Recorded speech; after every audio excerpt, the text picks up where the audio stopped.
De lunes a viernes, Cristian Barken nos invita a cultivar nuestro propio jardín para impedir que el desierto avance. Una hora de autocultivo intensivo, con conversaciones, historias, viajes, pensamientos. Un viaje a la palabra lleno de asombro para desenterrar los tesoros que nos esperan en nuestro propio jardín a la hora del regreso a casa. En Pauta 100.5 FM, aquí comienza Desde el Jardín. Lo esencial de toda exploración será volver al propio jardín y ver las cosas por primera vez, decía el poeta T.S. Eliot. Queridos y queridas radiovidentes, en este día jueves 30 de abril, en plena cuarentena, en plena pandemia global, mientras se escucha el sonido de las bandurrias o quiltehue que están en el sector cordillerano, mi jardín está lleno de palomas, hay zorzales que vienen a visitar. El otoño está entrando tibiamente en el jardín en estas tardes, lentamente, y yo continúo en esta reflexión, pero no una reflexión individual ni un monólogo, sino que una conversación que he tenido con escritores, con psiquiatras, con filósofos, también con médicos, intentando convertir esta situación evidentemente negativa, dura, difícil para muchos de los que nos están escuchando probablemente, en una situación de crecimiento interior, en una situación de enriquecimiento de nuestra reflexión sobre el mundo y sobre nosotros mismos.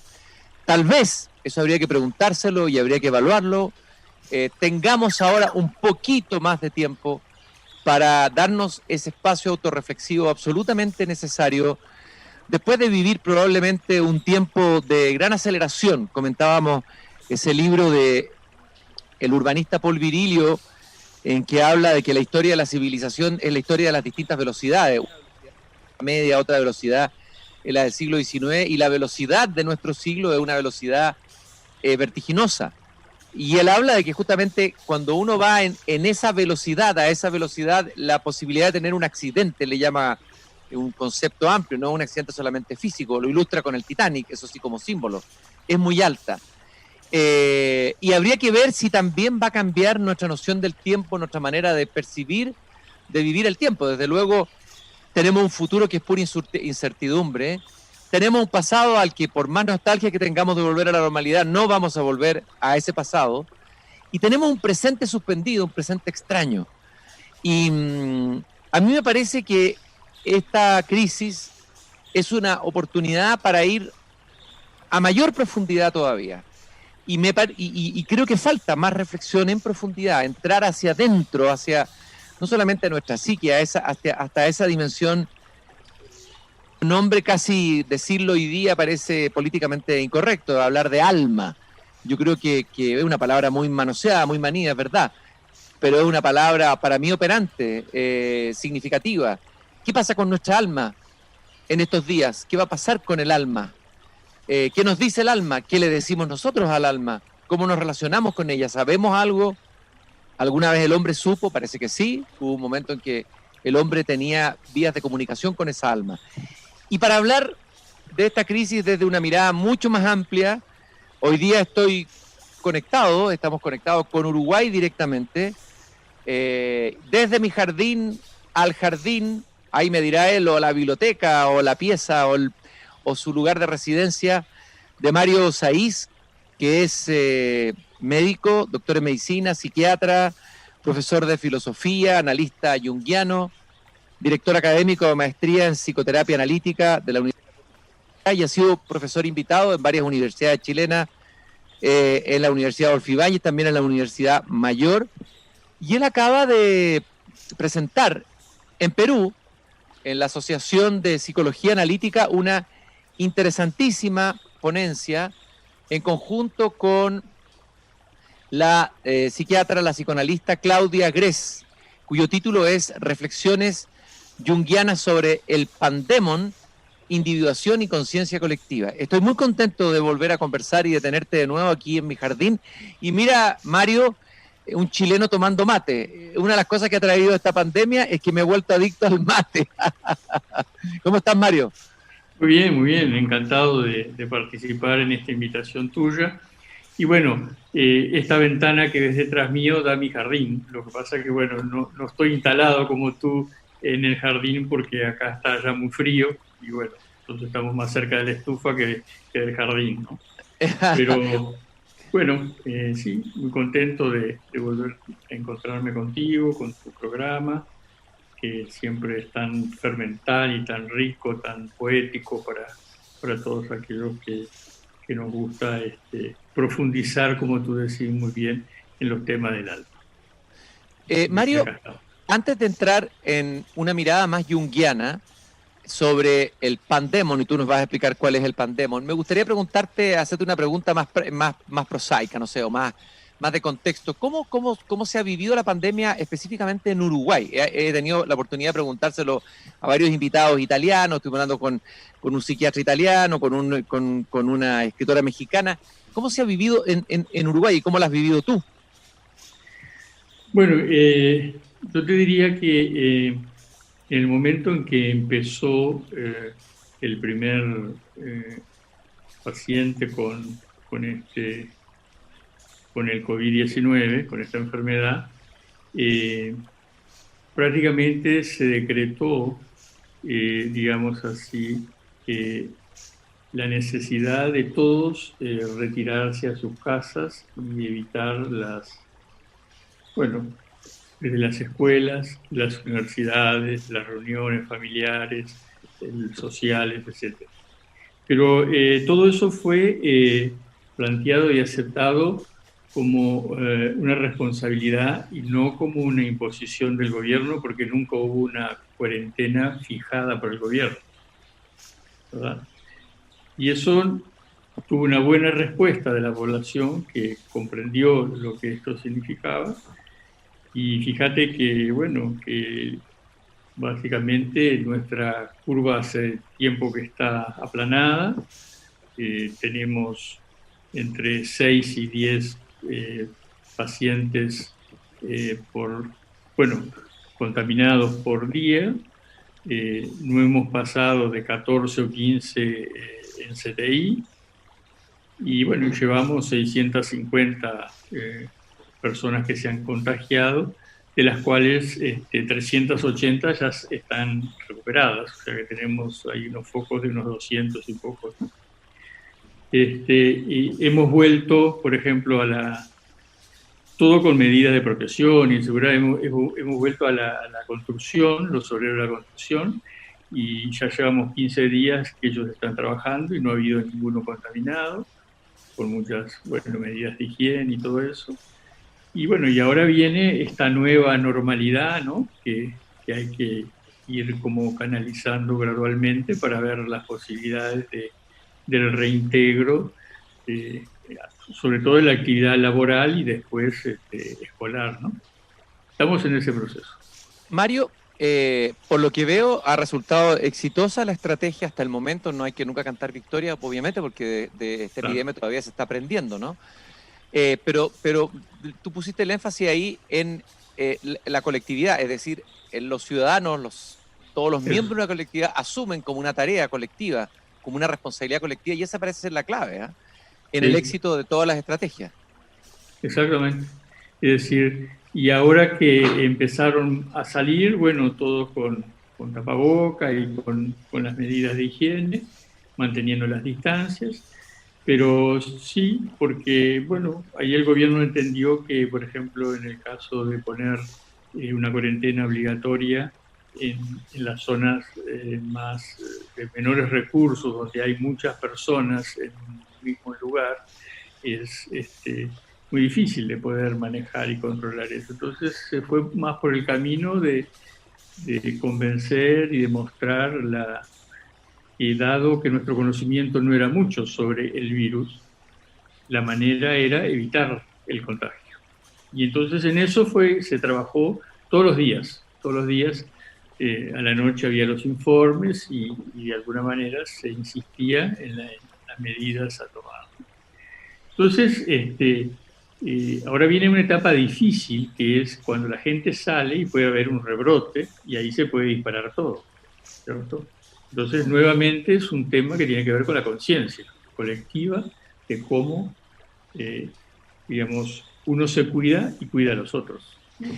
Mario, ustedes hablan en este texto que comenté al comienzo, esta ponencia que presentaron a la Asociación de Psicología Analítica de Perú, del pandemón.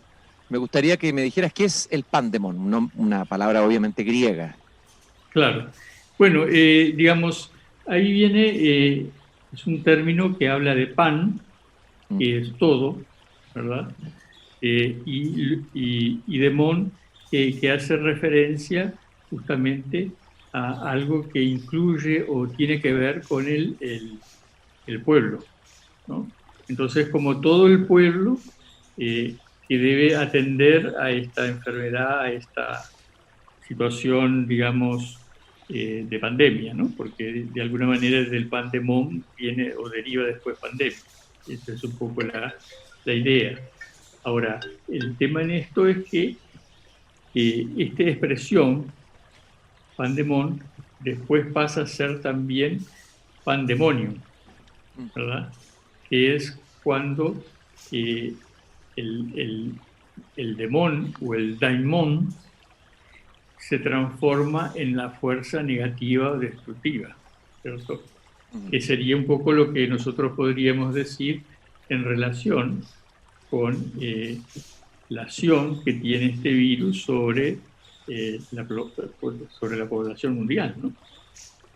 Entonces, poder ver que la pandemia es algo que toca a todos, que nos compromete a todos, y que en nosotros está comprender lo que esto significa, ¿verdad? Porque leemos los hechos y nosotros nos ocupamos luego de darle un sentido, un significado a esos hechos. Sí, eso es muy importante lo que tú dices, porque uno lee a distintos columnistas que algunos se ríen o se mofan de los intentos de encontrarle un sentido a esta epidemia y dice que eso es una regresión a visiones animistas, primitivas sobre la epidemia. Pero tú muy bien señalas que el hombre siempre es un animal de sentido, un hombre que necesita darle un sentido a los acontecimientos. Sería absurdo no darle sentido a esto. Exactamente. Es como si tú dijeras, me nació un hijo y bueno, también nace una vaca y un toro y nace un perro y no es nada. Y se murió fulano y no es nada, porque es la naturaleza, ¿verdad? Y justamente todo el desarrollo de la cultura humana tiene que responder a esta conciencia de la muerte, en la cual el hombre trata de encontrar distintos sentidos y significados, ¿verdad? Entonces, es cierto que es un hecho biológico, el hecho biológico más insignificante, porque el virus no llega a ser una célula, ¿verdad? Si no tiene donde habitar, se muere. Pero mueve todo el mundo. Entonces no podemos decir, no es nada. Lo que usted, totalmente de acuerdo, Mario. De hecho, ustedes plantean ahí en el documento, hacen una pregunta, primero diciendo que estamos ante uno de los enigmas más difíciles de resolver, incluso desde un punto de vista biológico, que es un virus. Está en esa frontera entre la vida, la muerte, etc. Pero ustedes se preguntan, ¿qué nos vienen a traer? Y nos dicen estos virus con su presencia diminuta e invisible, ¿qué nos imponen? ¿Cuál es su sentido? Y este virus no es una mera partícula aislada, dice, sino que está dentro de algo mayor, forma parte de un ecosistema de la naturaleza misma, y por eso es muy importante esta reflexión, tiene que ver también con reconectarse a ese ecosistema que también tiene un sentido, o está cargado de un sentido, ¿no? Sí, claro. Y me gustaría que ahondaras en eso, Mario. Bueno, digamos, hay un sentido, digamos, más vinculado a lo biológico y un sentido más vinculado a lo psicológico y a lo social. Por ejemplo, el sentido de lo biológico, podemos discutir, ¿no? Si es un ser vivo o no, según lo que entendemos por ser vivo, ¿no? Si tiene una carga genética solamente y eso alcanza para decir que es vivo, bueno, es vivo, pero si decimos que tiene que tener la capacidad de autoabastecerse y poderse reproducir, entonces tenemos no un ser vivo, porque eso sería una bacteria. Pero lo interesante es que las moléculas que forman el virus, ¿verdad? Las moléculas que forman el virus también están en nosotros. Son parte de la naturaleza. Están en los animales. Lo único que difiere es cómo están combinadas. ¿Cuál es el código que hace que esas moléculas tengan esta acción? ¿Verdad? Entonces, si uno se pregunta qué es el movimiento que hace biológicamente el virus quiere seguir subsistiendo. Lo único que subsistir para él, en tanto es un ser dependiente, implica a otros. Y a estos otros que implica, los destruye, mata sus células. Por eso si el sistema inmunológico nuestro no responde con una estrategia adecuada a esa agresión, bueno, nos morimos. Y si no, se muere él, porque no tiene posibilidad de vivir por sí mismo, ¿verdad? Entonces, él está en la naturaleza, pero es un ser que trae este dolor, esta limitación, esta muerte. Ahora, lo que nosotros no podemos dejar de ver es que cuando esto ocurre, nuestra vida cambia. Entonces no podemos decir que no tiene un sentido. Él nos impone, es prepotente, porque no lo elegimos, pero nos impone un sentido. ¿Y cuál es el sentido? Nos saca de donde estábamos y nos lleva a otro lugar. Y eso, ahí sería interesante, Mario, entender dónde estábamos antes de esta epidemia. Lo primero, hacer el diagnóstico de dónde estábamos, para ver la posibilidad de la construcción de un sentido y un significado hacia adelante. ¿Dónde estábamos? ¿Cuál es tu mirada y tu análisis de dónde estaba el hombre en esta sociedad, en esta modernidad global occidental, en esta nave en la que vamos? Que él, para entender este movimiento, lo tenemos que ver como un movimiento enantiodrómico, que quiere decir que tú te vas de un polo al contrario. ¿Y ese movimiento en qué estaba? Estábamos en una extroversión fantástica. Y nos mandó a la introversión, nos mandó al retiro, nos mandó, bueno, en el caso extremo, al confinamiento. Estábamos preocupados por el éxito, por el rendimiento, por ser positivos, y nos mandó a ser menos productivos, a tener poca preocupación por el éxito, porque ahora la preocupación era por la vida. Y nos dijo, no sigan consumiendo cosas, precisan las básicas para poder vivir. No hay lugar para ir a los shopping, no hay lugar para ir a otras situaciones en que podamos nutrirnos de otros elementos que serán de confort, pero que hoy te colocamos en lo que es necesario para subsistir. Entonces hay un movimiento, ¿verdad?, que te saca de lo que tú estabas tomando como lo habitual y tal vez lo mejor para muchas personas, ¿verdad?, y te manda allá. Y de paso te dice, y no te creas que estás muy empoderado, porque yo, que soy un gran diminuto, he sido capaz de cambiarte la vida. ¿Verdad?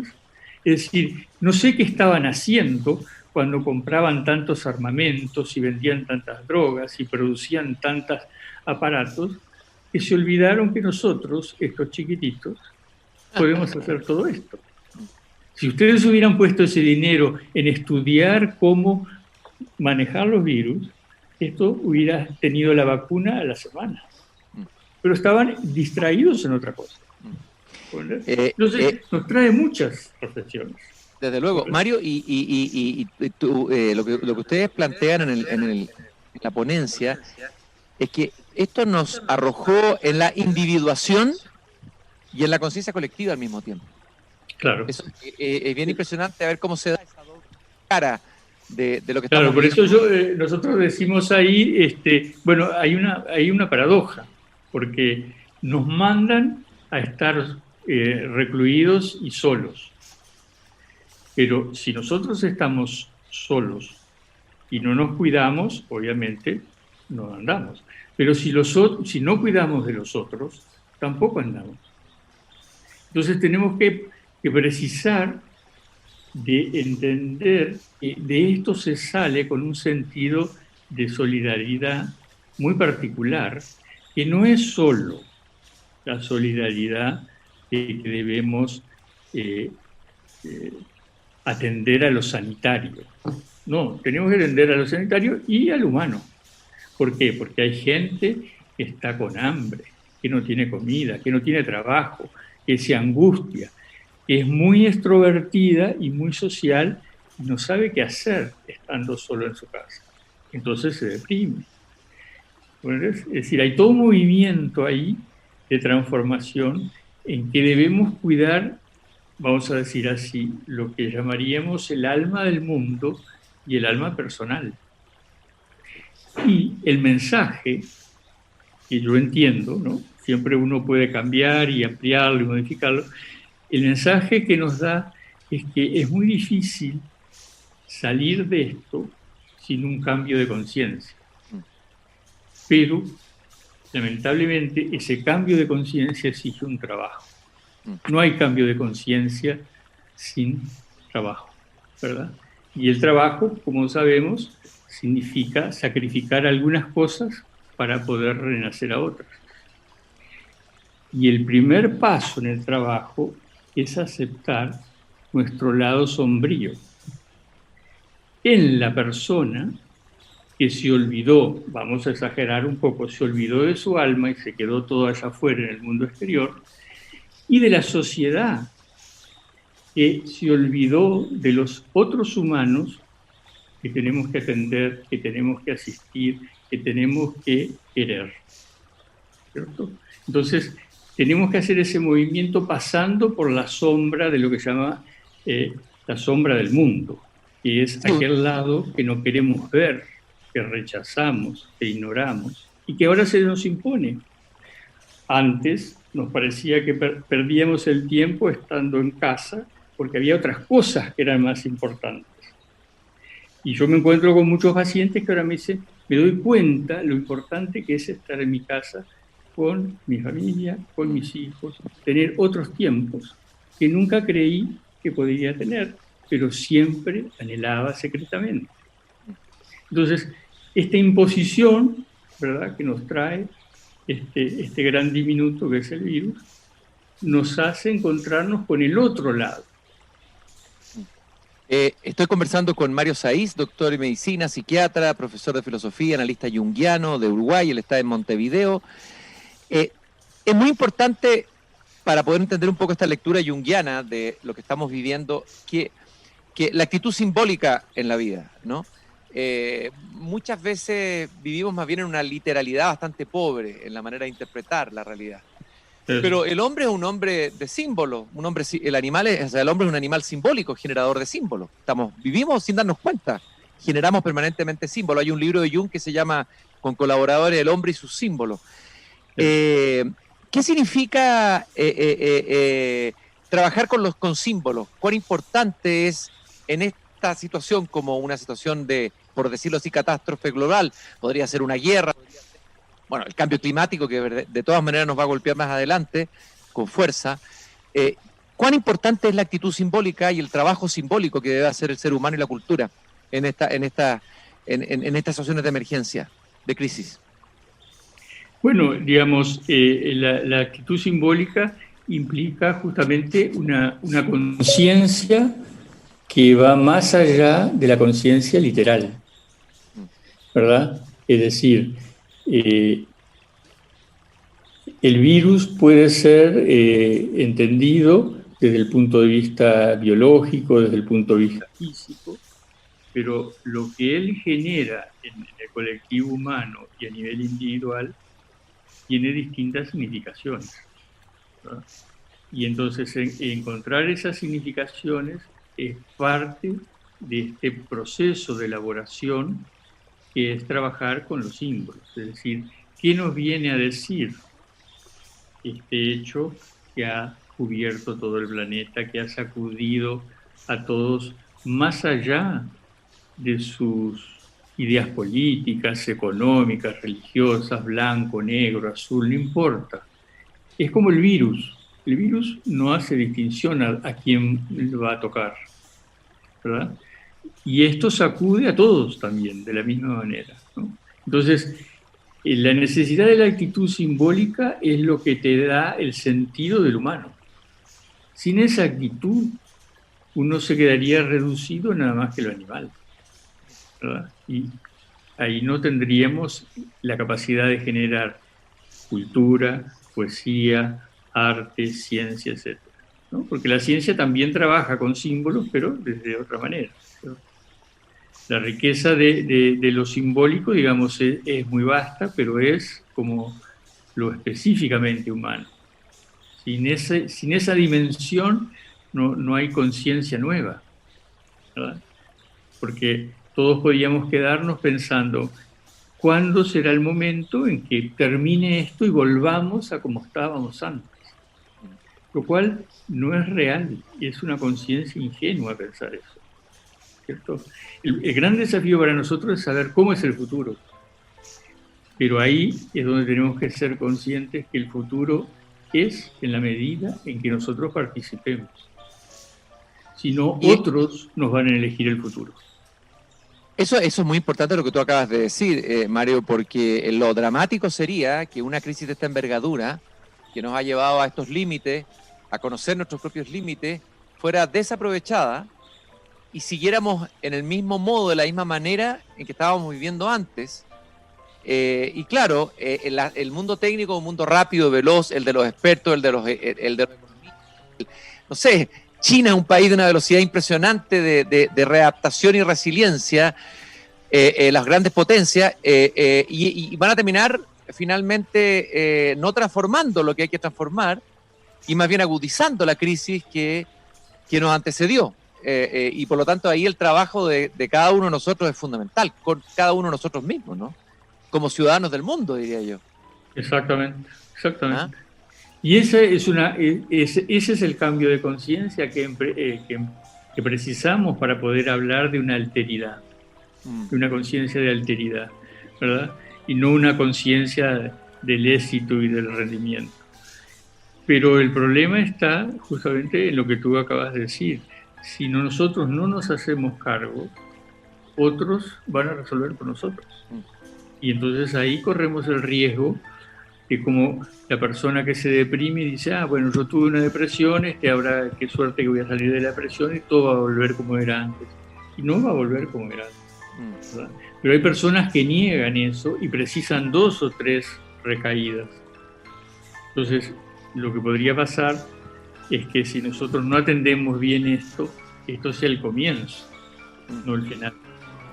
Estoy conversando con Mario Saiz, él está en Uruguay, yo en Santiago de Chile, cada uno en su jardín y desde distintas partes del jardín. Vamos a hacer una breve pausa de esta interesantísima conversación que tiene que ver con esta pandemia, pero mirada desde una perspectiva simbólica, junguiana. Me parece a mí que da un nivel de profundidad absolutamente necesario en la conversación, muchas veces diaria, consumida por la información que circula en las redes sociales, los gráficos de muertos, de vivos, de infectados. Esto tiene que ver con una inmunidad espiritual, con una inmunidad cultural mucho más profunda. Regresamos en unos segundos aquí a Desde el Jardín.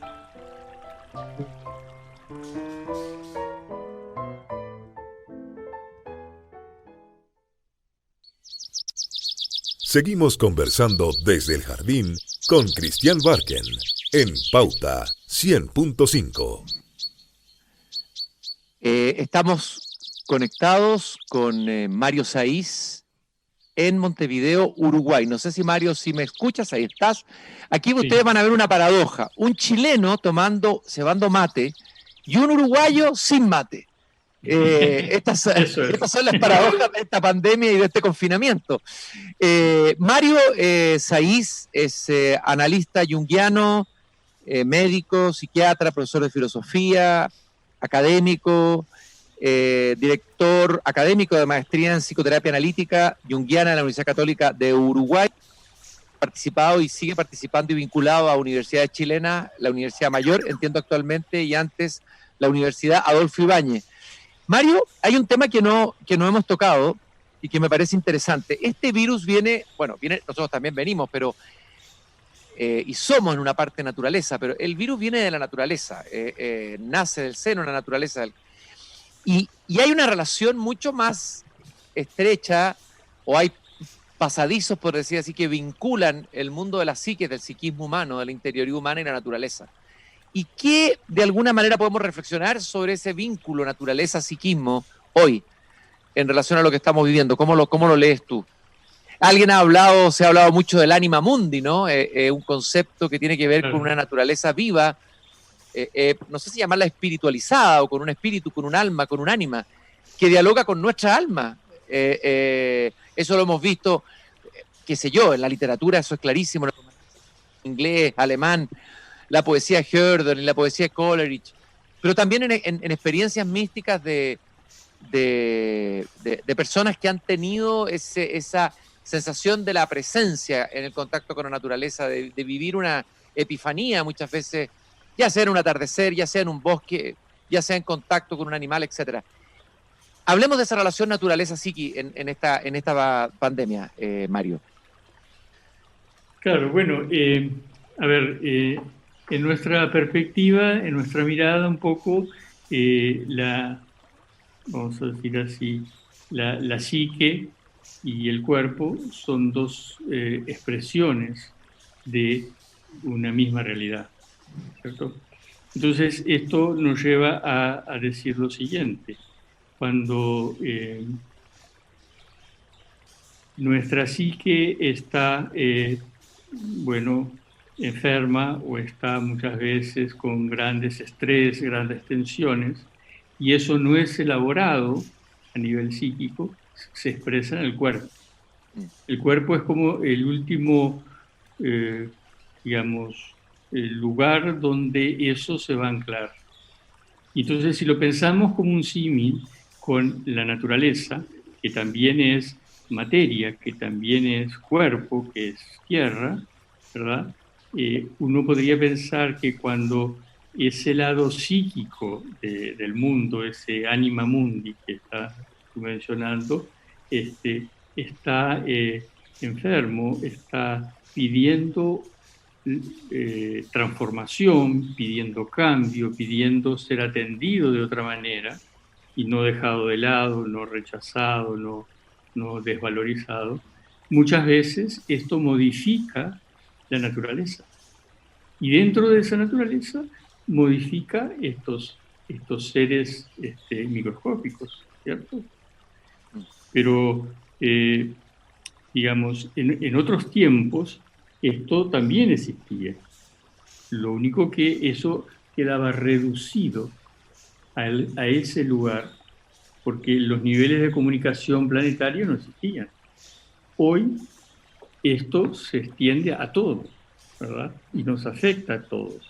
Entonces, uno puede leer que esta dimensión planetaria que toma esta pandemia es una lágrima que cae del anima mundi y contamina todo nuestro planeta por esa falta de atención de lo que para nosotros es la clave más secreta de todo esto, y es nuestra falta de eros, ¿verdad?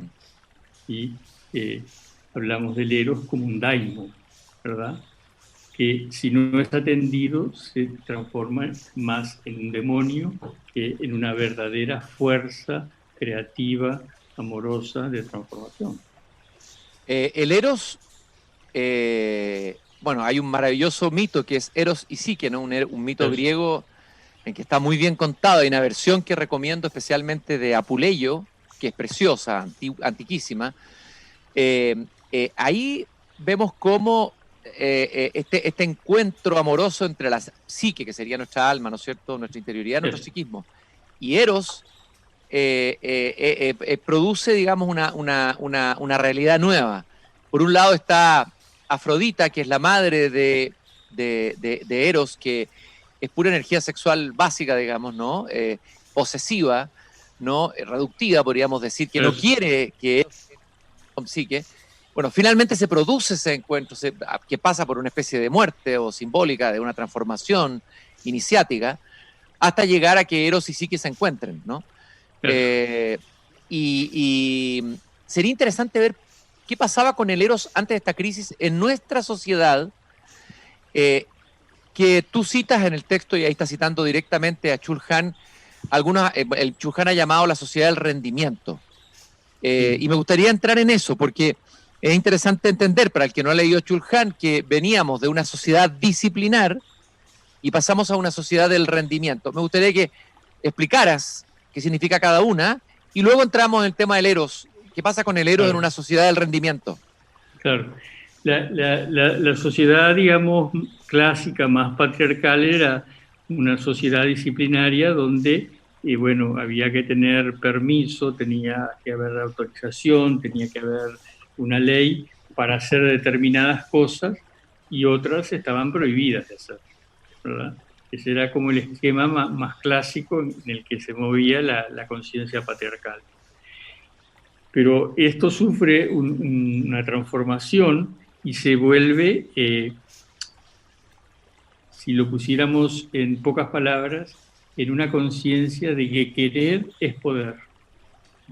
Y entonces, bueno, podemos hacer esto, podemos hacer lo otro, podemos hacer aquello.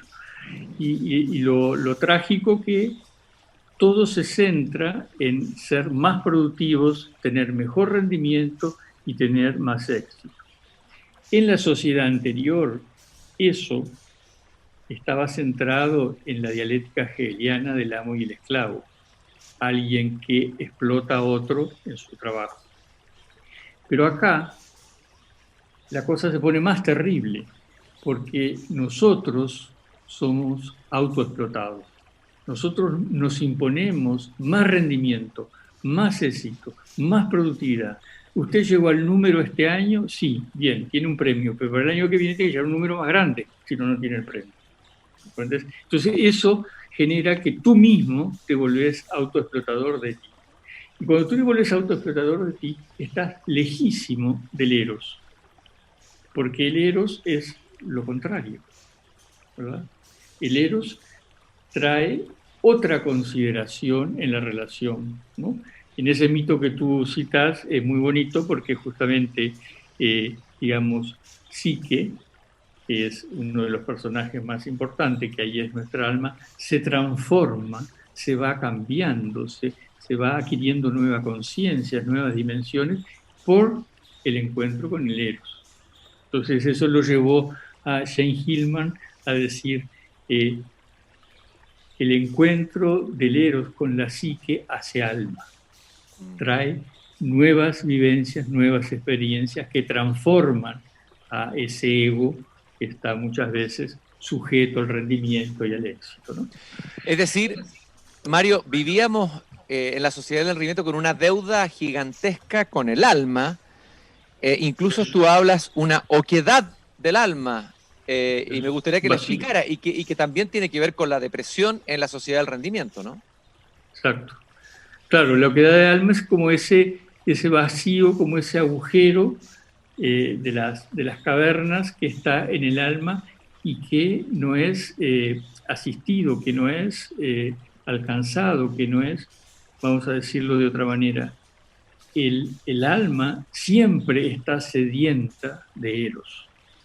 Pero si no le damos ese alimento y le imponemos rendimientos, éxitos y productividad, terminamos perdiendo el contacto con el alma, ¿verdad? Y yo creo que ese es en última instancia el sentido más profundo de esta experiencia que nos toca vivir.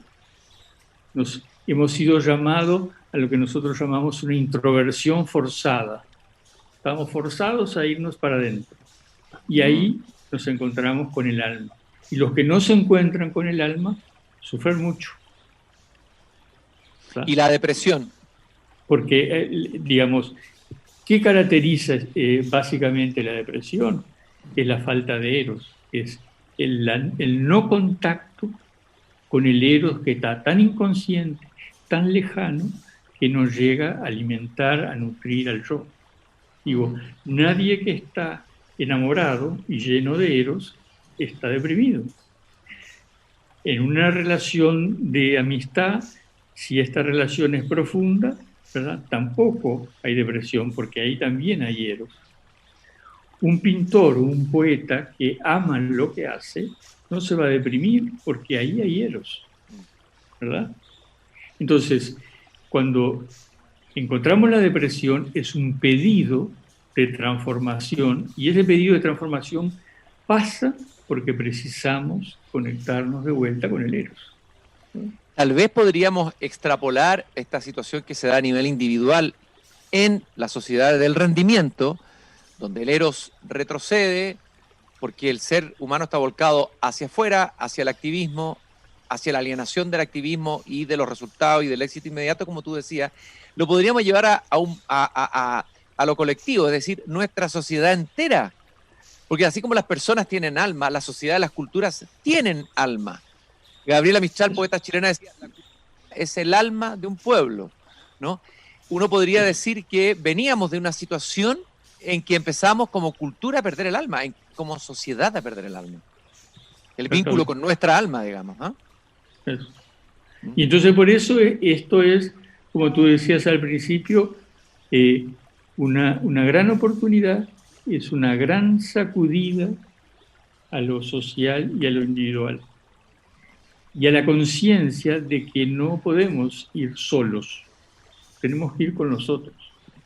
Y para ir con los otros, sin obligación, sin imposición, sin decreto, tenemos que quererlos a los otros, tenemos que poner eros por los otros, ¿verdad?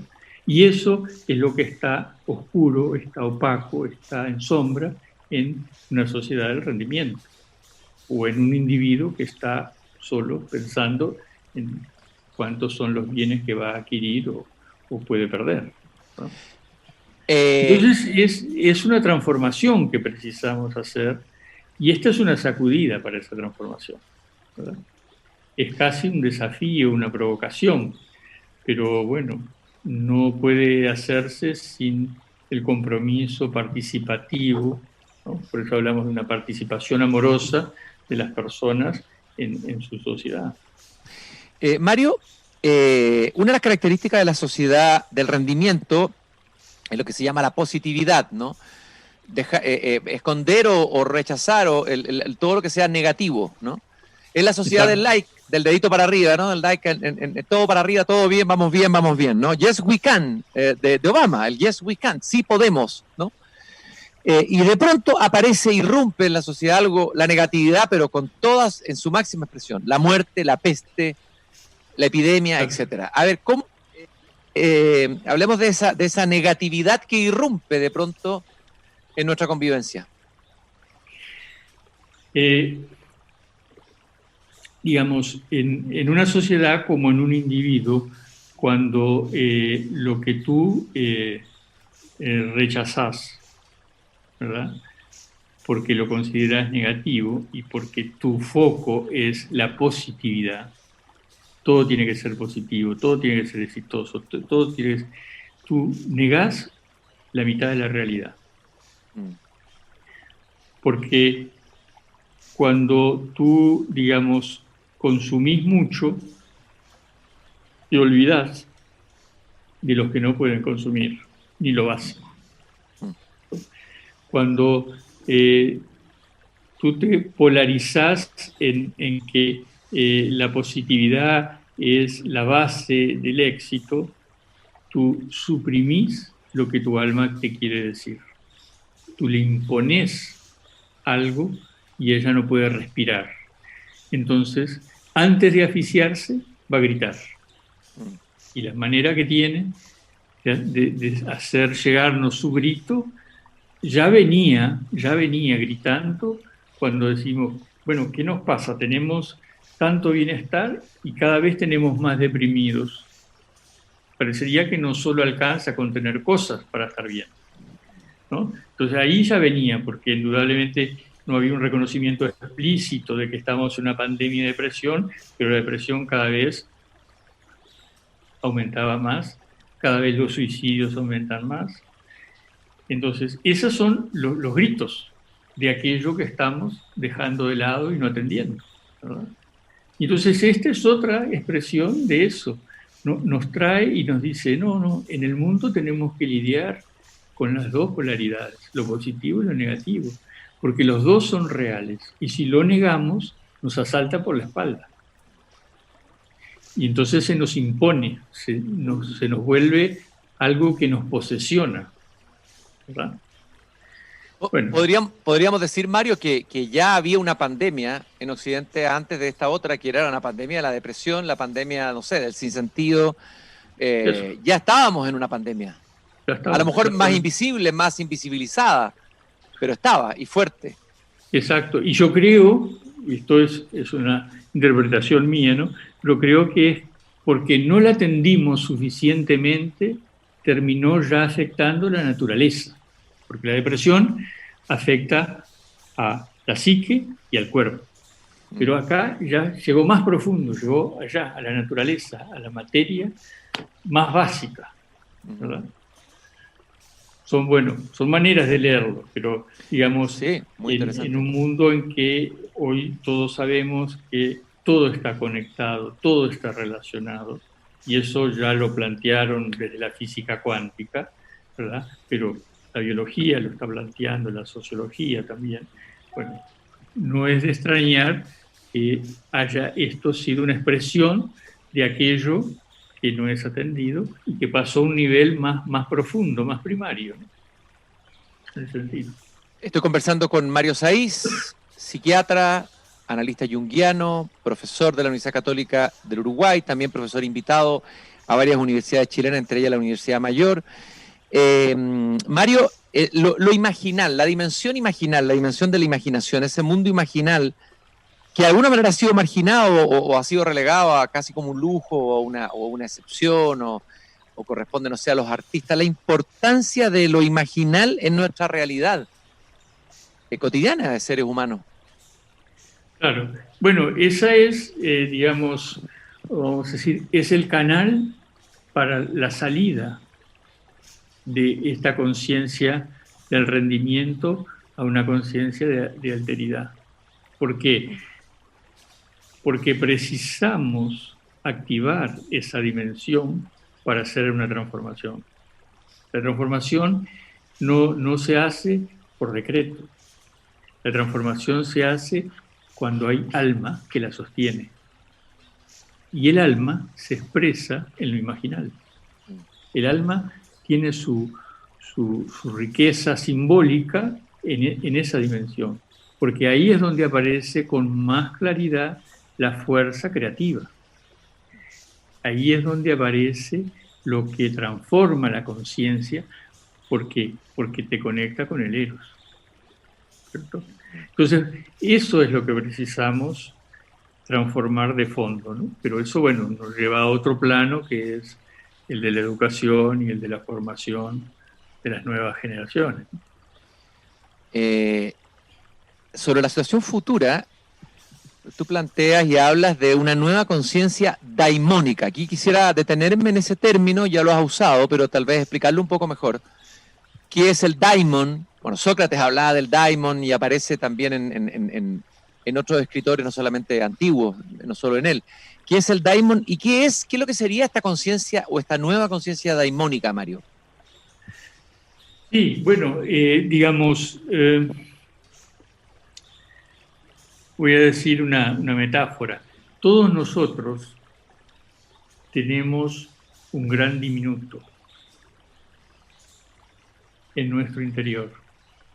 Si lo atendemos, se vuelve una especie de daimon, ¿no? En el sentido de esa fuerza, de esa energía, de ese movimiento que produce en la psique, de algo que viene, no se sabe de dónde, pero que todos tenemos. Y si no lo atendemos, se vuelve destructivo, ¿verdad? ¿Por qué? Porque la necesidad de atender a nuestro lado creativo, de atender a nuestro lado imaginativo y atender a nuestro lado eros, que los tres van juntos, no es una opción que se pueda suprimir. Se podrá postergar, se podrá de alguna manera disfrazar, pero si no la atendemos, no encontramos nuestra realización. Y si no encontramos nuestra realización, nos quedamos un poco neuróticos y ahí se nos empieza a complicar todas las relaciones, ¿no? Porque no se olviden de aquel esquema tan básico, donde no hay eros, aparece el poder. Y entonces ahí se nos transforma nuestra manera de relacionarnos. De alguna manera, el poder es como una sustitución del héroe, es una especie de no sé cómo llamarlo, es una manera de, claro, no hay eros y el poder genera un nuevo eros, no sé, o un eros sustituto del verdadero eros, ¿no? Claro, eso. ¿Ah? No, porque en realidad esto se tiene que combinar y tendría que ser un eros poderoso, un poderoso eros, pero cuando se disocian, ese es el problema. Uno sustituye al otro. Mario, y también tú hablas de movilizar una nueva energía, es decir, el hecho de movilizar el eros, el hecho de salir de esta sociedad del rendimiento hacia una ciencia donde lo imaginal va a cumplir una función importante, donde el ocio va a volver a tener un lugar fundamental en la vida, ¿no? El ocio está muy vinculado al eros, ¿no? Y no solo el negocio, el ocio y el negocio.